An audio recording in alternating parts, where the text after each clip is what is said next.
Welcome into sportsbookreview.com. I'm Gary. And I'm Chris. And this is the College Football Show. On today's show, we are discussing the AAC. That's right, the American Athletic Conference. We're going to give you a preview and our predictions for the season.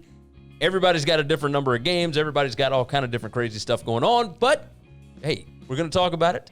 We'll see what we like, what we don't like, and we'll hit on each team as we go. Now, first off, though, if you like the video, go ahead and make sure you hit the like button. It's a little thumbs up thing right down there. That's what YouTube does. So hit the like button, share the show out, and subscribe to the channel. Do yourself a favor. We're going to be here all year. We're going to be talking about every game that comes up on the board. It's going to be a good year. So make sure that you are subscribed to the channel. You can also go over to sbrpicks.com/NCAAF to see all of Sportsbook Review's content for the upcoming college football season. There is a lot of it, and it is really well done. You're going to enjoy yourself. So go and check that thing out. So let's go ahead and dive into our first game, or our first team, and that would be the Cincinnati Bearcats. And Luke Fickell is now in his fourth season as the head coach of the Cincinnati Bearcats, and they got ever so close to winning a conference title last year. And yeah, I mean, maybe they're set up for that this year, I would guess. Look, went 11-3 last year and got to the title game, lost 2 straight weeks at Memphis, and it was just a bad setup, right? Bad setup for them to be able to get that win. They went up against a high-powered offense in kind of a dream season for Memphis last year. Luke Fickell sticks around. He was offered the Michigan State job, but man, they've got some players. They have got some players. They got quarterback Desmond Ritter, cornerback Ahmad Gardner, defensive end Majai Sanders. Look, they are projected favorites in 8 out of 10 games. They've got a talent advantage in only 6 out of 10, but their projected wins, 7.06. So expected to go about 7-3 or so if you look at the talent and everything else, all the advanced metrics. I feel pretty good about this team. They were number 34 overall in S&P Plus last year, and I like them. I like them a lot. Like, I think defense is going to win a lot of games this year. I think that offenses are not going to gel as easy. There's a lot of continuity on this staff. They've got the same offensive coordinator, same defensive coordinator. I like them. I like them a lot. I've got them going 8-2 this year. Yeah, I'm the same way. I've got them going 8-2 as well. I love Luke Fickell. I love this team. I thought last year they were the best team in the American. I thought they were better than Memphis. The fact that Memphis was able to get them twice at home, back-to-back weeks, literally, and not just twice, but back-to-back. It was just kind of a strange phenomenon the way the schedule worked out, and it hurt them. Yeah, it most certainly did. But I think this year, a little different setup. I like the schedule for them this go around. They've got Memphis at home. They do have to go to Central Florida. They got a lot of experience. Yes, ton of experience. And that coaching staff knows what they're doing. They've been recruiting. They've been recruiting in Ohio. They've been taking a lot of players that are fringe Power 5 guys. They can hang with a lot of the Power 5 schools. Yes, they can. Yes, they can. They play a different style of ball than most everybody else. Yes. So with that said, let's dive into Mike Houston's East Carolina Pirates. Look, not good last year, 4-8, but that was actually, better than what we had them at. Right? Yeah, I was about to say that was a big improvement as to, I think, what the expectation was. Yes, right? The win total for them last year was 3.5. Yes, they got to 4. Got it. So that's good. But yeah, I mean, it was a game improvement over what they were in 2018. They were 3-9. Look, projected favorites in only 1 out of 10 games this year. That's not great. Talent advantage, though, in 7 out of 10 games. There is talent on this roster.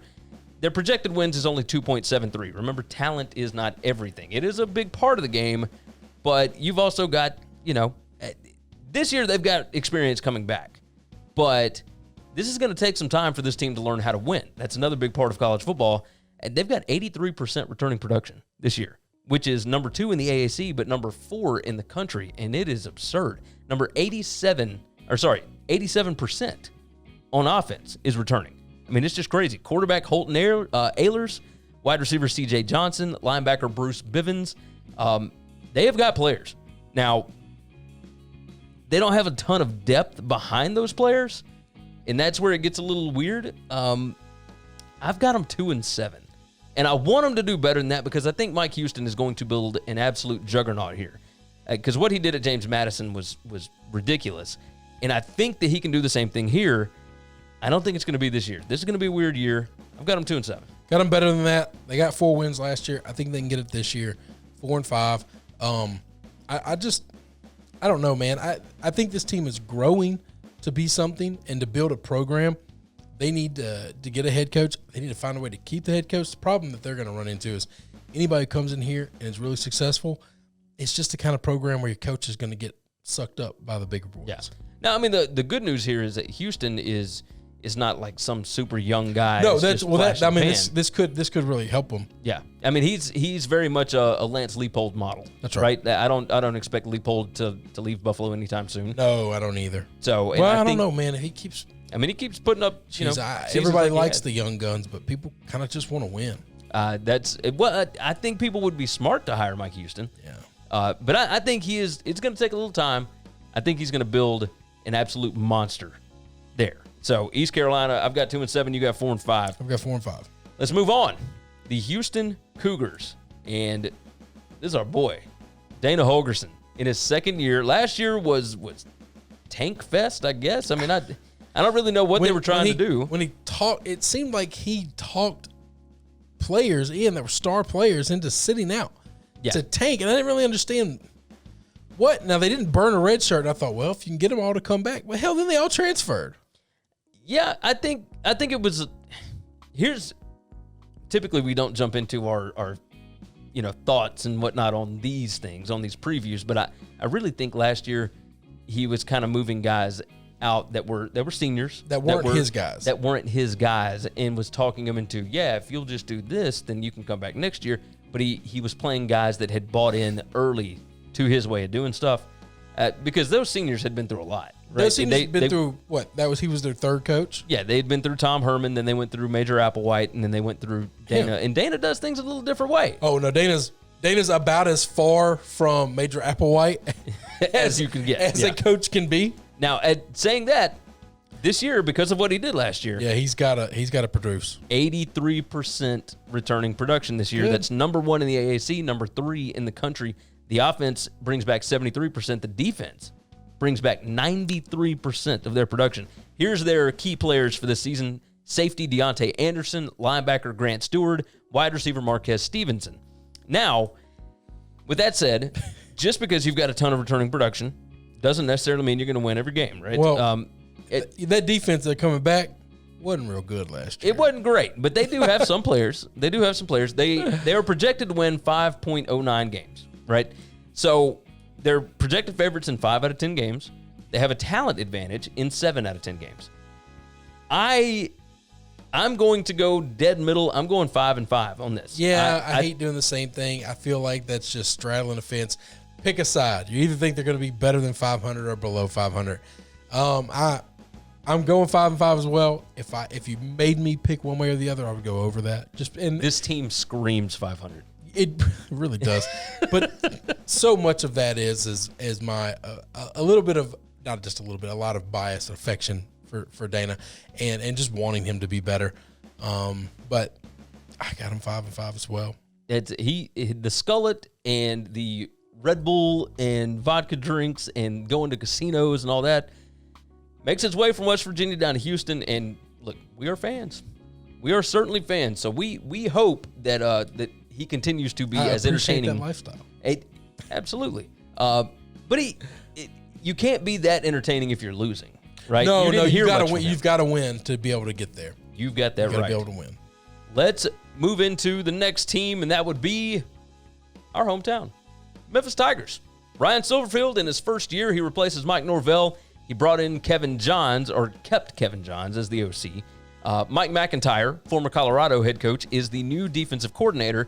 I think that's a good hire. That's not bad. I think that's a good hire. Not bad at all. 2019, they went, I put down 12-2. I think it was 13-2? No, it was 12-2. 12-2. That's right. Yeah, so they won their conference championship, lost in the Cotton Bowl to Penn State, and the offense looks like it's just going to keep on ticking. Now, minutes before we recorded this, Kenneth Gainwell, the all-everything running back that was supposed to be the superstar stud key piece of the offense. Who's a redshirt sophomore this year. Yeah, he was a redshirt freshman in his only season, and now he's 1 year of tape, and he says, I'm going pros, boys. Well, it's basically Rondale Moore, right? I mean, same thing, but Yeah, but no, Rondale Moore didn't redshirt. Rondale Moore, we got 2 years of Rondale Moore. He was just hurt one of them. Yeah, but he was hurt.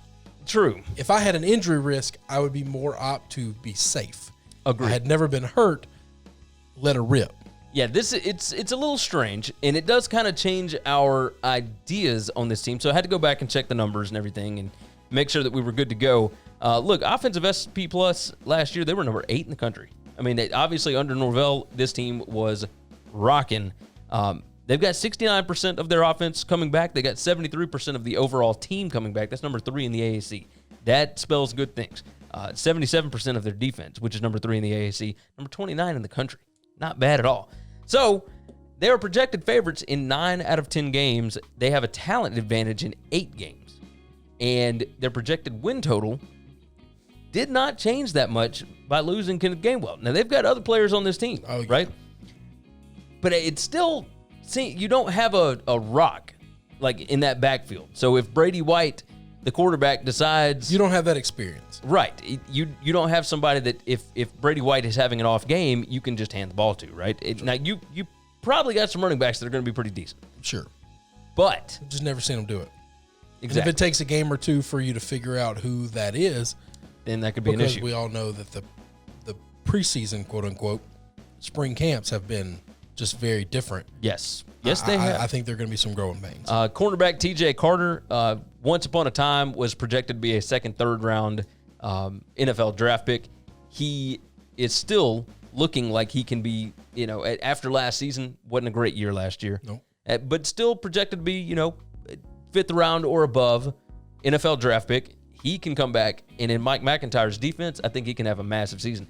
These guys on defense, I'm going to need to see this defense be better under McIntyre. Yeah, no, that makes sense. Because they weren't what they got. Once again, like Houston, got a lot coming back, but they weren't real good. Agreed. They weren't great. Super athletic. Oh, absolutely. A lot of speed all over this team, and created turnovers. Yes, but just they didn't tackle well. No, and nope. Fundamentals were part a of defense. But that's a former defensive coordinator. Like that, you could tell at the end of the season that they had gotten better at that, right? True. So, that's and true. Adam You're Fuller right. was good at teaching fundamentals, and that's what Mike McIntyre bases his defenses on. Oh yeah. So, here's my issue with this team. I don't care that they kept the same OC because the OC did basically nothing. I mean, yeah. This was Norvell's team. Yeah, this Norvell was the play Norvell's caller. offense. It's so much more than just Norvell was the brains behind this offense and the play caller. Brady White, everybody in Memphis fully understands this kid has all the talent in the world. He's also kind of known as a head case. Okay, he gets into himself in a game. If he starts going bad, it's quicksand. Yes. He gets caught in it, and he begins to fall. And I can't tell you how many times I saw on the sidelines him come off the field, be upset, make a bonehead play, and it took Norvell pulling his arm around him. Not an OC, not a quarterback's coach, not another quarterback, not anybody else, not a friend on the team. Mike Norvell was the only person that seemed to be a quarterback whisperer with him, that seemed to be able to get through to this kid. And when he went back on the field, he looked like a different person. I don't know, does he just have it in him to be emotional like that and then to be able to calm himself down, collect himself, and go back out on the field? Or was there something unique about Norvell and what Norvell talked to him and how he talked to him that they're losing here? Because I don't know that you can just replace that person. I don't know that another coach can just put his arm around you and say some words and they always mean the same thing. You might be right. Especially when you're not the author of that offense, when you're not the creator and innovator of that offense. Now, Silverfield is known as a player's coach, but it's a little I'm not asking you to be a player's coach. You could be an authoritative coach. Yeah. But you still have to be able to have there has to be trust. There has to be a relationship. There has to be so much depth in there to be able to put your arm around a kid that's dying on that field, that's making mistake after mistake, and get him to figure it out. Yeah. And let the mistakes go and go out there and play. With that said, I've got about them at 7-3. So I've got them 6-4. I'm a little bit down from you. We're a lot down from where they were last year, though. Yes, very, very. I much think so. they take a pretty decent sized step backwards. I think if they are going to have a really good year under Silverfield, it will be this year because they do have so much senior leadership coming back and whatnot. Yeah, we're going to have to see Silverfield be a recruiter. Oh, yeah. And next year. He has been. He has been. But we got it. Now it's his team. It's easy to recruit when you got a genius as a head coach. Now you got that right. Now you got to be the head coach. You have got that right. Let's go ahead and move into the next one on the list. Ken Niumatalola's Navy Midshipmen. I love saying that name. Yes. Yes. He is a fantastic coach. This is his 13th year at the helm. Ivan Jasper, their offensive coordinator, his 13th year. And look, last year, went 11-2. 11-2. Hell of a season. And we never even saw it coming because in 2018, they went 3-10. You talk about a turnaround. Yep. I mean, that was something else. Especially, I mean, they lost the third game of the year at Memphis and just kept reeling off wins. I mean, it was unbelievable. Yep. So, yes, they number 31 at SP+, so all the advanced metrics and whatnot, that's pretty good. Their returning production is always right? So 58% because they this play year. seniors. Exactly. That's just the way the military academies are. Seniors start. Yeah. And so you're always going to lose production. Only 50% of their offense comes back. 66% of their defense comes back. So that's actually fairly good for them. Defensive tackle Jackson Perkins, running back Jamal Carruthers. Good gracious. You would think I would be better than this. No, you're good. And the linebacker, Diego Fago. They are all just ridiculously talented. Yep. They have got some really good kids. Now, they are never going to out-talent anybody. That is never a thing with this team. They are projected favorites in 5 out of 11 games. They have a talent advantage in 1 game. Can you guess what game that is? Army. 100%. And their projected wins is 5. Because I think Air Force is better than them. Yeah. Oh, absolutely. Air Force kind of recruits like a typical Mountain West team. Yeah. So, but projected wins 5.6 on the season out of 11. I have got them over expectations. Pretty seismically. Yeah. Now, I think this team is going to be 8-3 this year. And I think it's because this team has a set standard, everything that they do. Their culture, everything else is completely set. Their offense is completely set. Their defense is set. Everything is there's nothing crazy about this year for them. They don't have to worry about fans. They don't have to worry about any of that. It's just, hey, this is a job and we got to go take care of this, right? And they're good at that. If anybody is set up to handle football in the world of COVID, I think the military academies are set 100%. To do that. So I think that Navy is going to go 8-3 this year. You look at this a different way, though, right? I am. I think they lost a lot. I think they were really good last year. We didn't expect them to be good, but they had a bunch of seniors that were really good and very impressive. I don't think those guys are here, and I don't know that they have become a revolving door where I could just trust the next man up. I also think they play a pretty difficult schedule. I am somewhere around 4-7, 5-6. I think they're going to be a hair below 500.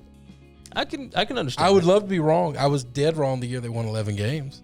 Yeah. No, we both had them, 3 wins, 4 wins 4 last wins, year? something like that. Yeah. So I'm okay with being wrong on this team. I don't know that I can just say, hey, they won 11 games. Yeah. They're just now going to their new floor is going to be, 7 or 8 or something of that nature. True. I just don't know that I can do that yet. Totally understandable. So I've got them winning 8 games. I think it's pretty. Now, would it surprise me if they win 6 or 7? No. Would it surprise me if they win 10? Yeah. Yeah. I think so. And I'm pretty, like I said, I'm pretty far off of that. I'm 4-5. I can understand it. All right. We are moving on. And this one is the SMU Mustangs. And that would be Sonny Dykes' team. This is his 3rd season. He brings in offensive coordinator Garrett Riley. You know who that guy is? That would be Lincoln Riley's little brother. So, defensive coordinator Kevin Kane. It doesn't matter who the OC is. I know. Because this is Sonny Dykes' team. Offense. Went 10-3 last year. Definitely a step in the right direction. Shane Bichelle is still the quarterback. Reggie Roberson is still the star wide receiver. Tight end Kylan Granson is still there. They have got studs all over that offense. And here's the deal. When you got something that is constant, that you don't have to worry about the chemistry, that you don't have to worry about any of that, I feel pretty good about it. The OC coming in, he ain't the offensive guy. The offense is set. It is Sonny Dykes' team. They got 64% coming back for the entire team. That's where they struggled last year was on defense. They only got 53% returning production on defense. They're losing a lot of those guys. Offense, 75% returning production. Yeah, they are really good. They are looking pretty good. They've got a talent advantage in 10 out of 11 games. That doesn't surprise me at all. Projected favorites in 9 out of 11. Their projected win total is 7.23, and I like this team a lot this season. A whole lot. I have got them going 9-3 this year. Oh. Yeah, and I don't have them in the conference championship game, but I think they could get there. I think they could absolutely get there. I like this team a lot, and the teams that they will lose to, I think, will be unexpected teams, right? Like a Navy or a Tulane or whatever. Somebody that plays incredibly fundamental. Different kind of football. Yes. Yeah. I think that's what Triple option, you got a week to prepare for it. They're not good defensively, so they're just going to hold the ball for, 50 minutes. I like this team a lot. I think Shane Buechele is going to he's going to kill it this year. I love SMU this year. So I've got them 9-3. What have you got? I got them 7-5. That's. I don't have them bad. I thought I liked them. I don't know that I guess I'm only 2 games off of you. This is the only team that's playing 12 games. Anybody else playing 12? Somebody was right. No. Temple's playing 8. Tulane's playing 11. Everybody else Tulsa's is 11 or 10. less. No, I think you're right. Yeah, they got 2 11s and a couple of. They replaced all of their non-conference games. They loaded up. Yeah, they did. Cheers to them. Cheers. I think they added a couple of wins. They went out and got a big boy. They're going to get a check from TCU. It's nice. And I think they're going to win that football game. It wouldn't surprise me. Okay, it would not surprise me. It hurt me a little bit, but it wouldn't surprise me. The 100th anniversary of that game. Yeah, not too bad. All right, so 75, huh? 7-5. Not bad. Not bad. I like Sonny Dykes. Let's move on. His OCs need to stop getting head coaching jobs though. You got that right. Somebody has to realize that he's the brains. Or not head coaching jobs, but even other jobs, right? Or bigger Rhett coordinator Lashley, jobs. Bigger coordinator jobs, yes. Rhett Lashley, of course, moves on to Miami, Florida. He is their new offensive coordinator with Derek King. Call me when it works. Yep. Let's move on. Let's talk about the Temple Owls. Rod Carey in his second year at the helm in Philadelphia. Kept his entire coaching staff totally fine. They went 8-5 last year, not too shabby. 8-5 the year before. What Rod Carey did at Northern Illinois is, I would say, impressive. I think so. He never really destroyed anybody because he always wins with defense, which is perfect for Temple. Well, that's what Temple does. They just play tough man football. Here is what their problem is for Temple this year. 56% returning production for the entire year. 73% of that is on offense. Yep. They replace, they only return 38% on defense. That's number 10 in the AAC. It's number 123 in the entire country. And that includes teams that are not playing, obviously, right? But, they're projected favorites in 2 games out of 8. They have a talent advantage in only 1 game. Yep. And their projected wins are 3.23. So, people still love them. They still got a chance here. They got some dudes. I mean, wide receiver Jaden Blue, quarterback Anthony Russo, defensive tackle, and I am never going to be able to say this correctly, Afenya Maehi. I hope that's right. Man, that sounds really good. Just say it with confidence, and we got you. We're going to stand with you. It sounds good. But, obviously they lose Quincy Roche to Miami as a grad transfer. I mean, he was their stud defensive lineman. And he's going to be a high NFL draft pick. I still like Rod Carey, and I like teams that base everything on defense. I've got them 4-4. And that may be a little more than what they should be. I mean, so I'm a little worse than you, and it's I got them 3-5. I think they're going to struggle. I do like this team a lot. The problem is they don't have a lot of this schedule's tough. I could see them anywhere from they play 2 and 6 they play to every good team in the American. Yeah. And they got a couple of games that most people I like a lot better than maybe a lot of other people do. And I think they're going to struggle. I think they're going to be very green on defense, and I think that's going to take some time to mold and to meld. Yes. And to figure out. I do like this team, though. Year in, year out, we always are fans of Temple because of the way they play football. They are tough. I think, basically, I looked at this schedule and I saw there's 2 games I think they're going to win.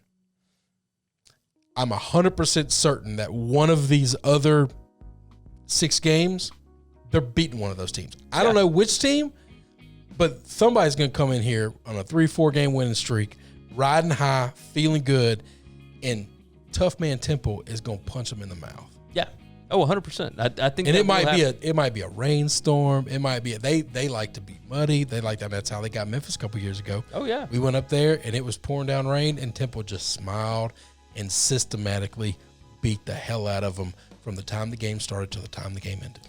And the final score will never be like, you'll never consider it beating the hell out of them. No, because they're just gonna they don't score a lot. Yeah. They're just going to muddy the game. But for the entire game, you can tell, like, line of scrimmage, you just dominate and dominate and dominate. And it's just, I like this team.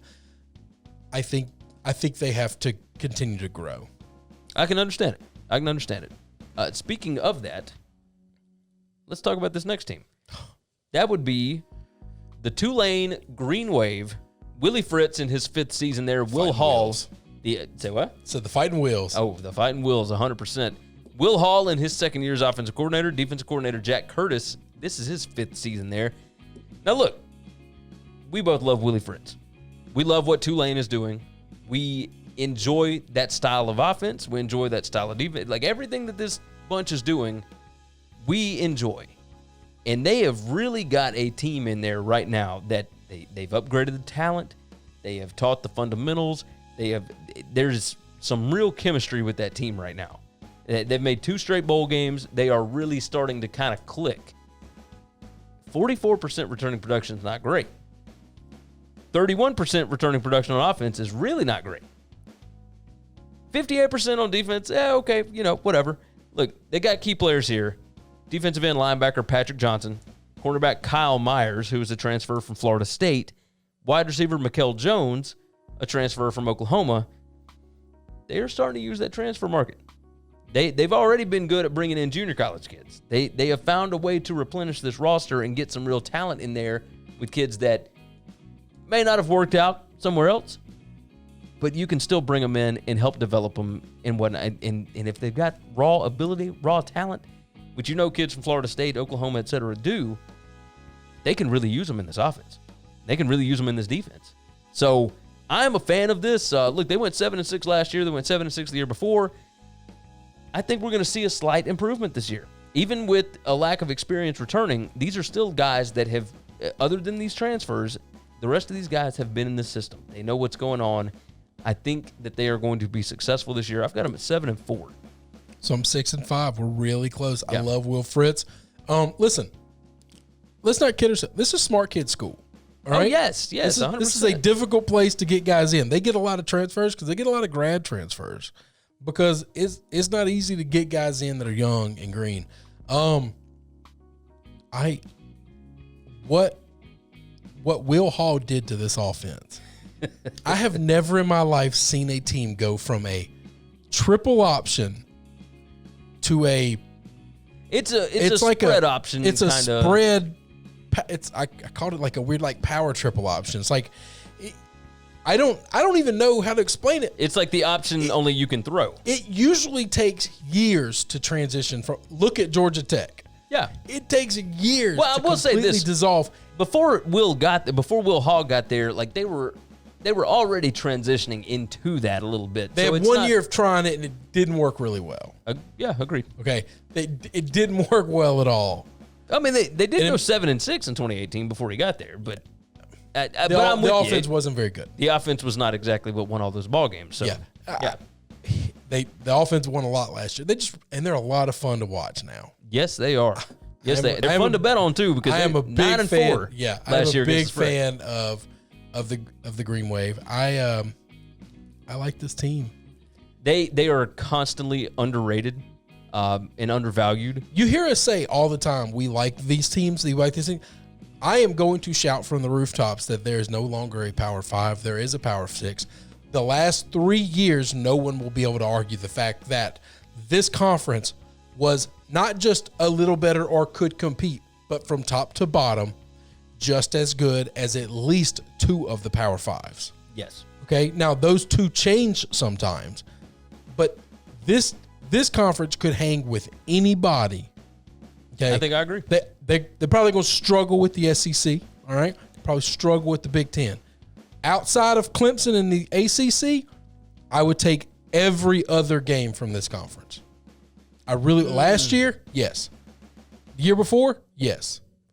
Give me Cincinnati against Miami or Florida State or Va Tech the last couple of years. All day long, I'll take it. I'll take Memphis over them. I take Central Florida over them. Didn't we see Cincinnati destroy Boston College in a bowl game? Well, yeah, but Boston College is pretty far down that list, and Cincinnati's at the top. So that's taking a little team and playing a lower level. But even still, you're talking Cincinnati at the time. At the time was not what they are now. Yeah, that's right. And so therein lies the problem of we discredit this team, this conference, and we treat them like the rest of the G5s. They are not. They are not. They are head and shoulders better than all the other G5s, and they are right there with all of the Power 5s, maybe except the 2 biggest. Yeah. Now if you took Clemson off the ACC, this conference is not a little better, worlds better than the ACC. Let me go ahead and remind everybody, since we are 30 minutes into this one, go ahead and like the video. If you've watched this long and you enjoy this, like the video for us. Make sure you are subscribed and make sure that you share it out if you would kindly do so. And head over to sbrpicks.com/NCAAF. Do us that favor, and we would appreciate it. Let's dive into the last 3 that we've got. And right now, we're going to hit on the Tulsa Golden Hurricanes. Philip Montgomery in his 6th season. He is also the offensive coordinator. Second year for DC Joseph Gillespie.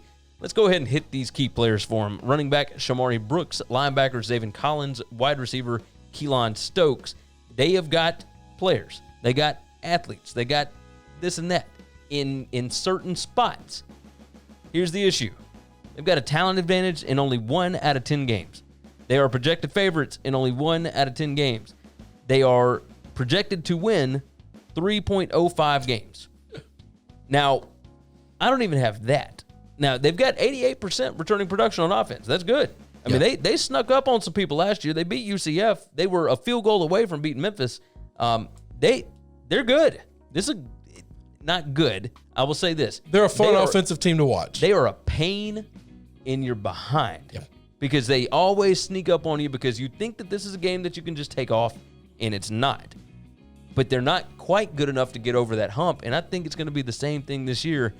Their defense going to struggle again this year. 34% returning production. Look, you got a lot of new faces that haven't had a lot of time together on the football field. This is going to be rough. I've got them at 2-8. So I'm, Philip Montgomery went 9-3 like 3 years ago and had an opportunity to get out of there and has struggled ever since. I don't know that anybody is getting fired this season. No. But 2-8 this year, or even like a 3-7, next year's going to be make or break. Like, you're going to have to do something. Yeah. No, I've got them 2-8 as well. They expect better. Not a lot of difference there. I'm with you. I think this offense can have a game, sneak up on somebody, put up a lot of points. Defense get a timely turnover, and they catch you. Yeah. But that's about the only way they're going to win. Yeah. No, absolutely. Absolutely. And it sucks because, I like the people in Tulsa. I'm a big fan. I like Tulsa, Oklahoma. Let's dive into the last 2. And the first of that bunch is the UCF Knights.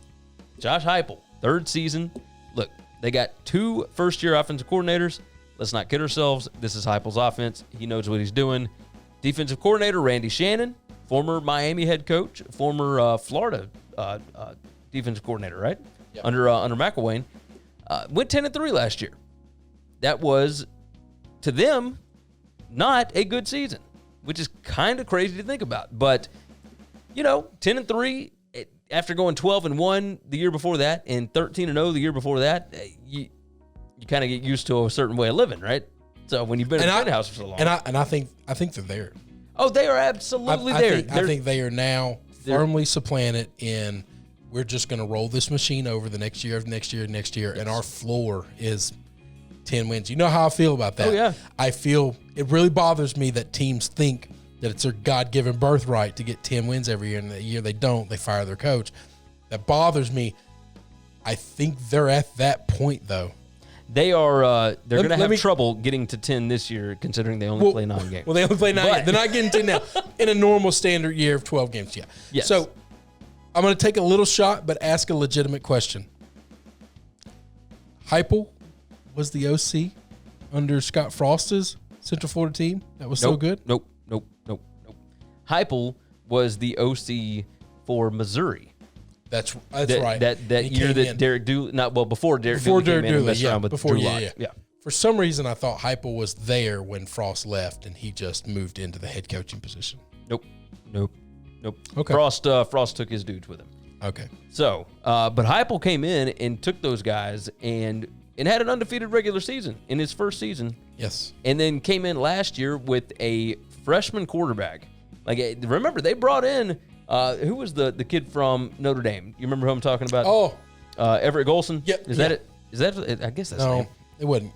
No. It wasn't Golson. Either way. It was somebody else. Notre Dame quarterback. They brought him in as a grad transfer because Mackenzie Melton was not going to come back from injury, right? So, but they start Dylan Gabriel, and he has some issues, and they've got turnovers and this and that. Remember, the 3 games they lost last year. Brandon Wimbush. Yes. That's it. Wimbush. Boom. Sorry. So, go ahead. With that said, the games that they lost last year were basically due to turnovers, and they were all by 1 possession. I'm talking really short, like 2 games by 3 points, 1 game by 1 point, whatever. It was crazy. And they had crazy injury problems. Yes, and had injuries and had all sorts of different stuff. This year, let's go through the key players. I've got quarterback Dylan Gabriel as the third, but the first one, safety Richie Grant, and second, wide receiver Trey Nixon. These guys are legit. Now, you could also get into the running backs. You can get into, I was about to say skill players. We didn't touch skill players. And they've got a talent advantage in 9 out of 9 games. That doesn't surprise me at all. They are projected favorites in 9 out of 9 games. That doesn't surprise me at all either. Their projected win total is 7.6. For those that are curious how we get to these projected win totals, it is based on the percentage chance of winning every game on the schedule, right? And then you base it out of 100 and whatever, 7.6 out of 9 games. Still not bad. I mean, even Alabama and Clemson and whatnot, typically, their over-unders are 10.5 wins. So when it comes down to it, somebody's going to have a chance to beat you. Not Clemson. Not right now, for sure. Not in that conference. But yeah, I mean, this is look, I've got them at 8-1. I like UCF this year. I think they're going to pick right back up. I think Dylan Gabriel is going to improve. I think they're going to focus on ball security a lot this year.